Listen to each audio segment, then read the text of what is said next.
Hello, so I'm redoing the introduction, reason being I spoke to, as part of my preparation for this, I was communicating with Richard McCann, who is Wilma McCann's son, who's the first victim of Peter Sutcliffe, and he made it quite clear that he didn't like me using his Peter Sutcliffe's normal nickname that was used for him prior to him being arrested and them knowing who he was, and also it's still used to this day.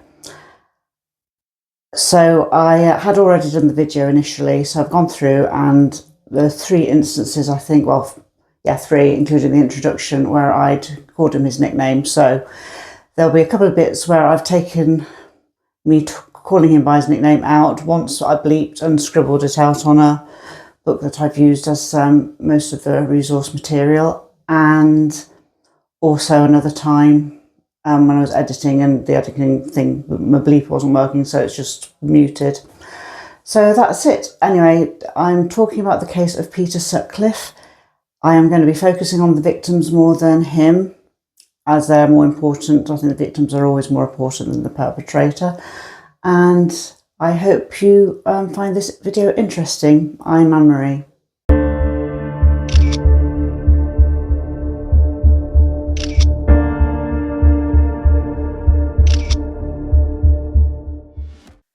So the first suspected case was in 1969, which was the year I was born, and he had approached a prostitute who he believed had swindled him out of money.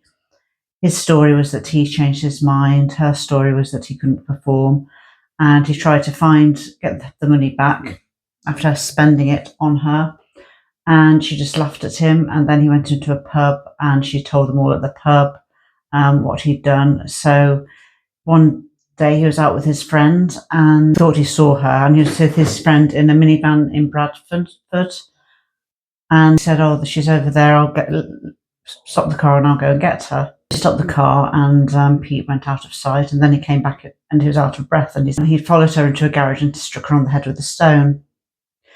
The police visited him. The woman he had attacked had noticed his vehicle registration plate. He admitted to hitting her, but insisted it was with her hand, and the police eventually told him he was very lucky because the woman did not wish to press charges.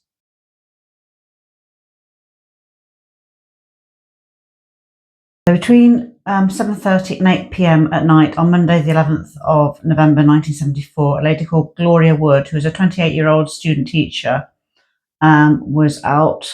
Her 2 children were in care following her divorce, and she was on her way home to her new council flat in Bedford. She'd recently separated from her husband. A man approached her saying, "Can I carry your bag, love?" And she said, "No, thanks, I haven't got far to go." And she said he seemed big with staring eyes. She said he had dark brown eyes, olive skin, and was Mediterranean looking, Greek or Italian, with black hair and a beard. She turned away after he spoke to her and was hit 4 times with a walling hammer. There were some youths playing nearby, and she thinks they interrupted him. A little girl found her and said to her mum, "There's a lady on the grass with red paint on her."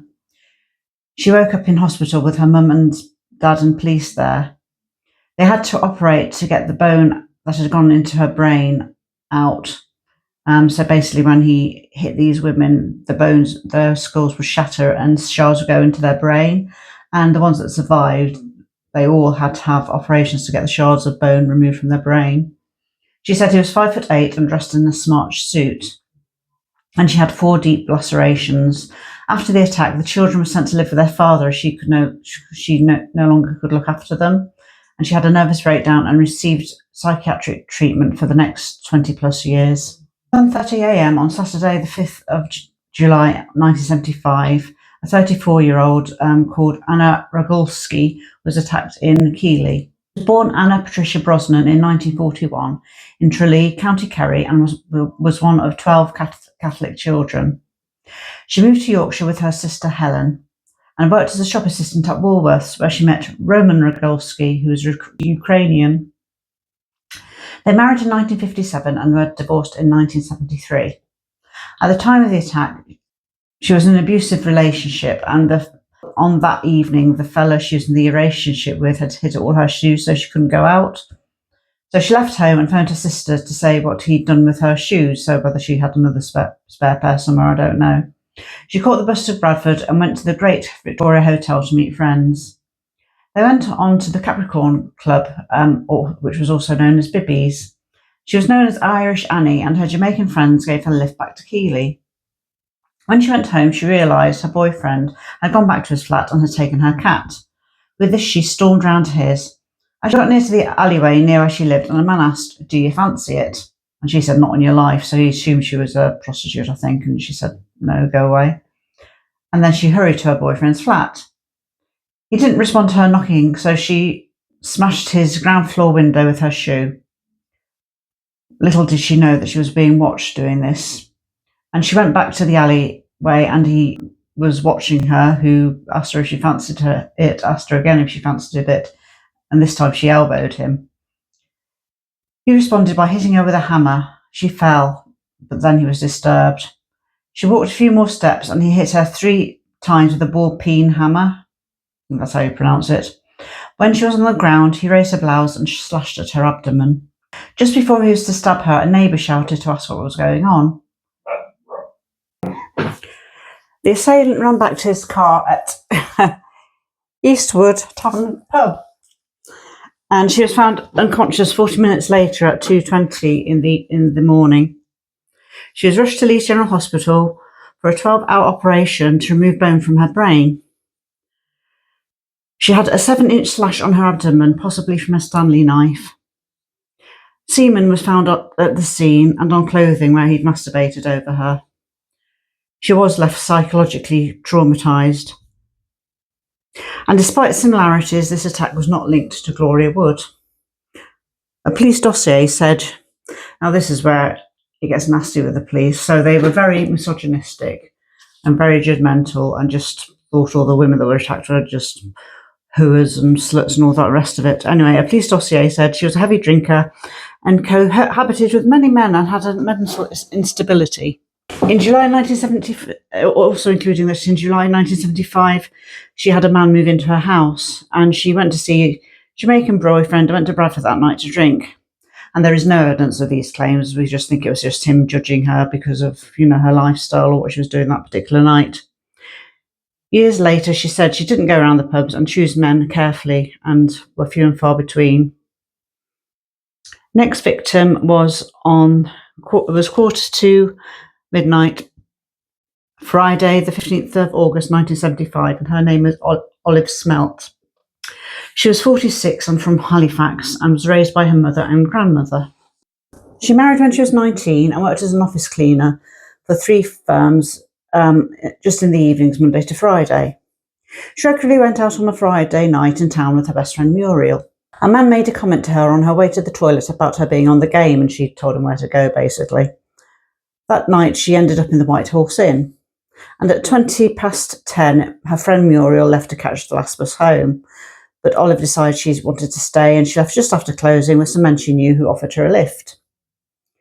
She asked to be dropped off at the chippy to pick back a supper for her husband, who was babysitting for her. After finding the chip shop closed, she started for home. And then the same man who had made a crude comment for her at the pub said something about the weather. Then he hit her twice with a ball-peen hammer. He was disturbed by a car after making 2 slash marks on her buttocks. I know. She was found barely conscious by a neighbour and someone went to get her husband. Again, she had to have brain surgery due to the shards of skull in her brain. She has described her attacker as 30, 5'10", slightly built, with dark hair and a beard or growth on face. And again, the police, being the fantastic misogynistic idiots they were in those days, didn't believe her. They thought it was the husband, and a dossier described her as of loose morals. In 1986, Chief Constable Ronald Gregory called her a prostitute in his memoirs, which was incorrect. Her mental health never fully recovered. She suffered from clinical depression and was agoraphobic, and she passed away at the age of 82 from pneumonia in April 2011. So at 11 o'clock at night on Wednesday the 27th of August 1975, a 14-year-old called Tracy Brown was attacked in Silsden near Keighley. She was christened Caroline Tracy Brown but preferred Tracy. Her mother bred dogs at Upper Hay Hills farm, and she was walking there when she was attacked. Her and her twin sister were at a friend's house 1.5 miles away and left to walk home. During the walk, Tracy stopped to talk to a friend in the park, and her sister went ahead. When she could no longer see her sister, she left her friend and went up the steep country lane. She stopped to take her platform shoes off, which were very trendy at the time, and a man was walking towards her, and he stopped to look at her, and he walked on without saying anything. He was walking slowly ahead, and she eventually caught up, and they started talking. He asked her name and if she had a boyfriend. She thought he was nice and charming. He said his name was Tony Jennis, which she found strange, as she had just spent her holidays with someone called Tony Jennison. And it was details like that that suspected people that he'd been stalking these women that he was approaching. She walked with him for nearly 30 minutes, and she reached the gateway to her farm, and then he hung back. As she turned to thank him, he hit her 5 times on the head. The headlights of a car disturbed him. He picked her up and threw her over a fence. Bleeding heavily, she found a caravan in one of the fields where a farmhand cleaned her up. He took her to her mother. Her mum said her jumper was squelching with blood. He used a ball-peen hammer which fractured her skull. She gave one of the best descriptions of him and described him as with staring, almost black eyes. He had a taupe-coloured V-neck jumper over a light blue open-neck shirt and dark trousers. Had slit pockets on the front and was 5'8". He had very dark, almost afro hair and a full beard. And there was a gap in his teeth, and he had a high-pitched voice, a local accent. She did an identical picture which was pinned on shop windows and doors for weeks. 2 weeks after the attack, she went with a policewoman wearing a wig and looked for the man. Tracy wasn't considered a Ripper victim because she wasn't a prostitute, so that's another thing. They painted all the Ripper victims as prostitutes and thought anyone that wasn't a prostitute wasn't a Ripper victim. Our first murder, successful murder, because I think he was probably trying to murder women before then, was Wilma McCann. She was aged 28 and from Leeds, and she was murdered in 30th of October 1975 at 1:30. She was born on the 1st of July 1947 in Dalrick, Dumbarton, Scotland, and moved to Shetland Isles as a child. Then they moved to Inverness, and she was one of 11 children, 7 boys and 4 girls. Her father was a farm worker and her mother was a housewife. She left school at 15 without qualifications. She worked at Gleneagles Hotel near Perth, and she moved to Leeds at 18, where 5 of her brothers lived. She met Gerald McCann from Londonderry, had their daughter Sonia 2 months before they married in December 1968. And then they moved to Chapeltown, where they had 3 children. So she had Richard, who was born in 1969, the same year as me, Donna, born in 1970, and Angela, born in 1972. Her and her husband separated in 1974. She unfortunately struggled to adapt to motherhood and marriage.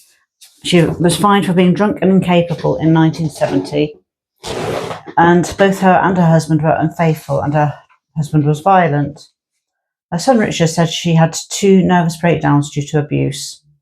She never asked for maintenance or claimed benefits. She went out and occasionally charged men for sex to make ends meet. So that's... I'm not sure whether that's true. I think the police suspected that. She had lots of criminal issues, but none of them for prostitution. So we're not actually sure whether she was a prostitute. The police thought she may have been, but that's by no means definitive. She was in court 4 times on theft and once for stealing electricity. She had 4 convictions for drunkenness, theft and disorderly conduct. And when Sonia became an adult, she disclosed that in 1974, when Sonia was 6, she was raped by one of Wilma's boyfriends. Her children were put on the at-risk register, so it wasn't the best home life for the children, and she was going through her divorce when she was murdered. She was last seen alive at 7:30 p.m. when she left her council house on Scott Hall Avenue in the Chapeltown area of Leeds, walking past the nearby Prince Philip playing fields. She She was approached from behind and was struck twice with a hammer on the back of the head. She succumbed to that injury quickly and he stabbed her to finish her off. So her children were home alone. It was about 5 o'clock in the morning, I think it was. They got up to try and find their mother, and they went to her normal bus stop to see if she'd just be delayed on the bus. As later date, Sonia said they saw what they thought was Guy Fawkes lying in the area, and they now think it was probably her mother, but they didn't realise that at the time. Later they found out. Later, they found out that it was their mum's dead body. When she didn't get off the first two buses, the children went home to make breakfast.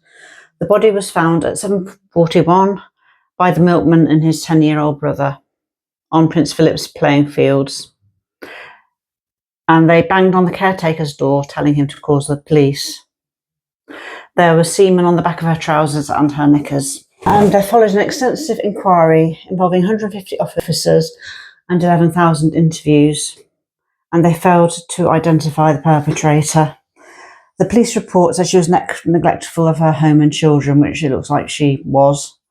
And her children were later taken into care, but then subsequently were put in to live with a violent father. And I remember reading something Richard McCann put about his father killed the family dog in front of them, so he just wasn't a nice person at all.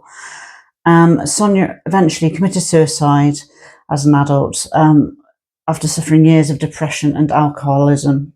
On Tuesday, the 6th of January 1976, 18-year-old Rosemary Stead was attacked at 6:30, so that was a lot earlier than the other attacks, at Queensberry, Bradford. She just got engaged on her 18th birthday, and she was a shop assistant at Sander Martin supermarket. She finished work later than normal and missed her usual bus.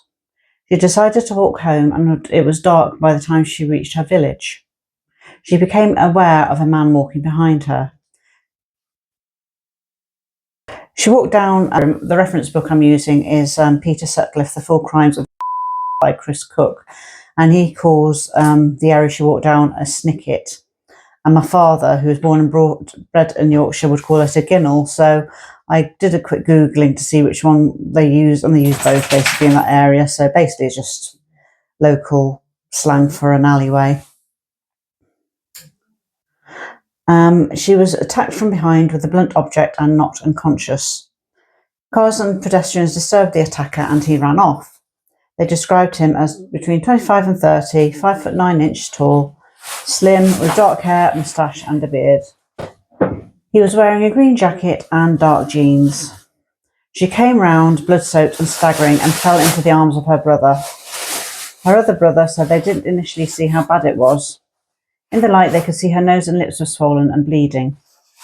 She had a big gash on the back of her head, and her collar was soaked in blood. Her glasses had been smashed, and she had lost her bag. At the time, it wasn't linked to the Ripper attack. In January 1976, Emily Jackson, who was aged 42, was murdered, and who was his second murder victim. She was 42 at the time of murder and a mother of 3. Money was tight for the family, and her husband, in agreement with her husband, she went to sex work, which I think she did before, so she went back to it. A few months later, she was put outside a pub in Leeds in January 1976. He drove her to half a mile away to the Manor Industrial Estate and pretended that his car engine had died. She got out and volunteered to hold a light while he opened the engine. He battered her with a hammer and stabbed her a total of 52 times, so I think that's his most violent attack to date, up to this point. He stomped on Emily's leg, leaving a shoe print. At 8:10 that morning, the morning after, a workman was taking a shortcut and spotted a bulky object partially covered by a coat, which turned out to be her body. She appeared to have been dragged there by the killer. In February 1977, Irene Richardson was aged 28 and from Leeds, was murdered. She was mother of 2 and born in Glasgow, Scotland, and she was living in Leeds in England at the time of her murder. She had recently separated from her husband. and he insisted that Irene was not a sex worker. She was last seen on the 4th of February 1977 at approximately 11:15 in the evening. She's leaving her rooming house on Cooper Street. They planned to head to Tiffany's, a pub and a disco in the centre of Leeds. On the morning of the 5th of February 1977, a man on a walk discovered Irene's body on some playing fields. She had been hit on the head with a hammer and was stabbed in the stomach 3 times. Once Irene was dead, her body was mutilated with a knife and tyre tracks were found at the scene. On 23rd of April, Sutcliffe killed 32-year-old prostitute Patricia Atkinson at her Bradford flat, where police found a boot print on the bedclothes. He picked up Atkinson at Manningham and took her to hers. There he hit her on the back of the head 4 times. He pulled down her jeans and pants and exposed her breasts. He stabbed her 6 times in the stomach with a knife. On the 25th of June 1977, 15-year-old Jayne McDonald went to meet friends at the Hofbräu House, a German-style beer keller in Leeds. She missed the last bus home and went to a friend's house to wait for her sister. After approximately 45 minutes, she decided to walk home. During the journey, she was attacked at Reginald Street at 2 a.m. McDonald's body was discovered at 9:45 a.m. by children in the playground between Reginald Terrace and Reginald Street in Chapeltown. It was revealed that she had been hit on the head 3 times with a hammer. She had been stabbed in the chest and back. A broken bottle was found embedded in her chest. On 10th of July 1977, he assaulted 43-year-old Maureen Long in Bradford. She married when she was 20 and had 3 children. In 1966, after the 3rd child, she started to suffer with anxiety, which contributed to her marriage breakdown. In 1974, she met Ken Smith and moved in with him with her youngest daughter. After going to a few pubs, she bumped into her ex, who she still got on with, and she was going to stay at his after. He went home, they stayed and had a drink together, and he went home at 10:30, and she went to the Mecca nightclub and would get a taxi. She appeared very drunk when she left at 2 a.m. She was given a lift by a man who stopped his car after she passed a burger stand. She directed him to her house and asked him to drive past. She got out of the car where she stopped to urinate, and during that he struck her on the head, knocking her out. A night watchman saw his car speeding away at 3:25 a.m. He misidentified the make of the car. More than 300 police officers checked thousands of cars without success. She wasn't discovered for 4 hours. She kept trying to get up and kept falling and heard a dog barking and someone saying, "You're all right." 2 women were walking by and heard a sound like a baby whimpering, and they were dog walkers, and they looked to examine what was going on and found her. She had been hit on the back of the head by a ball-peen hammer and had been stabbed 5 times in her front and left shoulder. 1 stab wound penetrated her liver and 1 was from between the breast to navel. She had been stabbed through her clothes and had 3 fractured ribs indicating kicking and stamping. She was suffering from hypothermia when she was found and was hospitalised for 9 weeks. On 1st of April 1977, 20-year-old Jean Bernadette Jordan was murdered. She was a prostitute and a mother of 2 from Manchester, known as Scottish Jean. Shortly after 9 p.m, she was cruising the area of Moss Side and she was picked up in Princess Road near Southern Cemetery, where he hit her 11 times. He later realised the new £5 note he had given to Jordan was traceable. After a party at his home, he returned but was unable to find the note. On 9th of October, her body was found by Bruce Jones, who was actually ended up being an actor on Coronation Street, and he had an allotment and was searching for house bricks. The £5 note hidden in her handbag was traced to the Midland Bank.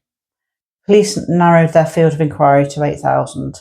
Over 3 months, the police interviewed 5,000 men.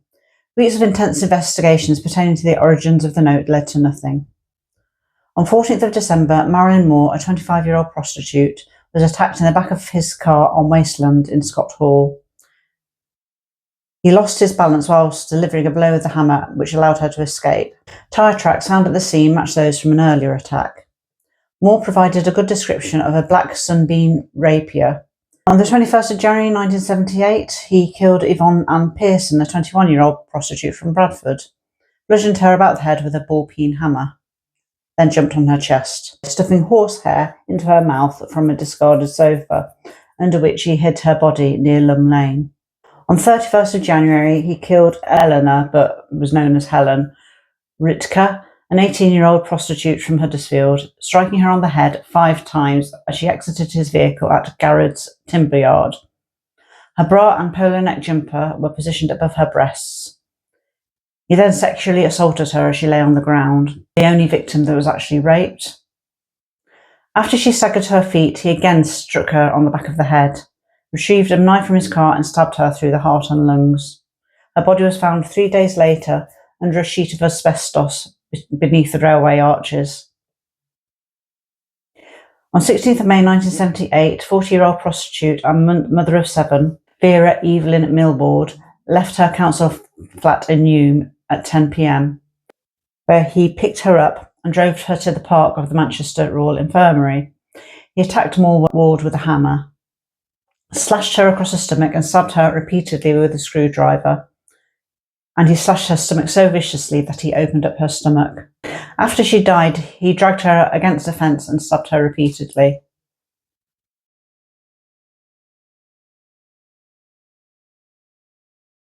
On the 2nd of March 1979, 22-year-old Irish student Anne Rooney was attacked from behind at Horsforth College in Horsforth. She was struck 3 times on the head, probably with a hammer. At 11:55 p.m. on the 4th of April 1978, he killed Josephine Whitaker, a 19-year-old clerk, walking home on Seville Park Moor in Halifax. He hit her from behind with his ball-peen hammer and hit her again on the ground. He stabbed her with a screwdriver 21 times in the chest and stomach and 6 times in the right leg, thrusting the screwdriver into her vagina. Her skull was fractured from ear to ear. Now, in the middle of all this, there was also a tape sent to the police and to the press, reporting to be from the Ripper. And this diverted the police efforts for several months. And they started searching for a man with a Wearside accent. So this man had, which I suppose you called a Geordie accent, but they managed to pinpoint his accent as being from Wearside because they had dialect analysts who managed to pinpoint his accent. And he sent 2 letters to the police and the Daily Mirror in March 1978 boasting of his crimes. And he signed his letters Jack the Ripper and claimed responsibility for the November 1975 murder of 26-year-old Joan Harrison in Preston. Then on the 1st of September at 1 a.m, Barbara Janine Leach was murdered at the age of 20. She was a Bradford University social psychology student who had earlier left a pub. She was attacked with a hammer after walking past him. He dragged her behind a low wall into an area where dustbins were kept, pulled up her shirt and bra and partially pulled them down to her jeans. He then stabbed her with the same screwdriver that he had used to kill Whitaker. He covered her body with an old piece of carpet and placed stones on top of it. Then on the 20th of August 1980, he killed 47-year-old civil servant Marguerite Walls. She left her office between 9:30 p.m. and 10:30 p.m. to walk to her home. He incapacitated her with a hammer blow to the back of her head as he continued to strike her while yelling, "Filthy prostitute," beside her driveway. He tied a length of rope around Walls' neck and tightened it, removed almost every piece of clothing except for her tights, and partially covered the body with grass and leaves before he left. On the 24th of September, a 34-year-old doctor from Singapore called Upudhya Bandara was walking home from meeting friends when he followed her into an alley. He struck her on the head, rendering her unconscious. He dragged her along the street with a rope around her neck, killing her, and fled. On the 25th of October, he attacked Maureen Lee, who was a 21-year-old art student at Leeds University. She had finished visiting a pub with friends in Chapeltown. She was attacked as she hurried down a dark street to catch the bus home. She suffered significant wounds, punctured jaw with a punctured hole to the back of her skull, fractured skull, a fractured cheekbone and a broken jaw. Theresa Sykes, aged 16, was attacked in Huddersfield on the 5th of November. She was going to a shop in Oaks when he hit her from behind. Her boyfriend heard her screams and ran out. On the 17th of November, Jacqueline Hill, a 20-year-old student at Leeds University, was murdered. She was returning home to her students' hall of residence in Headingley. He delivered a blow to her head before removing her clothes and stabbing her repeatedly in the chest and once in the eye with a screwdriver. Eventually, on the 2nd of January 1981, Peter Sutcliffe was stopped by the police. He was with a 24-year-old prostitute called Olivia Reevers in the driveway of Light Trades House. A police check revealed that his car had false number plates. He was arrested and transferred to Dewsbury Police Station in West Yorkshire and was questioned as he matched physical characteristics. The next day, Sergeant Robert Ring decided on a hunch to return to the scene, where he discovered a knife, a hammer and rope that Sutcliffe had discarded when he briefly slipped away after telling police he was bursting for a pee. He hid a second knife in the toilet cistern at Dewsbury Police Station. Police obtained a search warrant for his home in Heaton and brought his wife in. When Sutcliffe was stripped, he was wearing a V-neck jumper under his trousers, so the sleeves had been pulled over his legs and the V-neck exposed his genital area. The fronts of the elbows were padded to protect his knees. The fronts of his elbows and the jumper were padded to protect his knees. The sexual implications of this outfit were considered obvious, but it was not known to the public until being published in 2003. Sutcliffe did admit to me, and over the next day he calmly described his numerous attacks. Using his wife's paranoid schizophrenia diagnosis, he said God had told him to do it. He was charged on Sunday the 4th of January 1981 and pleaded not guilty to 13 charges of murder, but guilty to manslaughter on the grounds of diminished responsibility, saying that he was schizophrenic and God was telling him to kill all prostitutes. The jury rejected the evidence of 4 psychiatrists, possibly influenced by the evidence of a police officer who heard him say to his wife that if he convinced people he was mad, he might get 10 years in a loony bin. Justice Borman declared that Sutcliffe was beyond redemption and expressed the hope that he would never be released from prison. He recommended a minimum of 30 years before parole eligibility, suggesting that Sutcliffe would not be free until at least 2011. However, on 16th of July 2010, the High Court imposed a whole life's tariff on Sutcliffe, ensuring he would never be released. After his trial, he acknowledged 2 additional attacks, although he was not prosecuted for these offences. Now, going back to the hoax case that derailed the investigation in the late 70s. So that case was reopened in 2005. The DNA matched that of John Samuel Humble, an unemployed alcoholic, and DNA had been taken following a drunk and disorderly offence in 2001. On 20th October 2005, Humble was charged to pervert the course of justice for sending the hoax letters on tape. He was remanded in custody and on the 21st of January 2006 was convicted and sentenced to 8 years in prison. He died on 30th of July 2019, aged 63. So that's the end of the story. I hope you found that interesting and informative, and if you like my content, please like and subscribe. I've been Anne-Marie. Thank you. Bye-bye.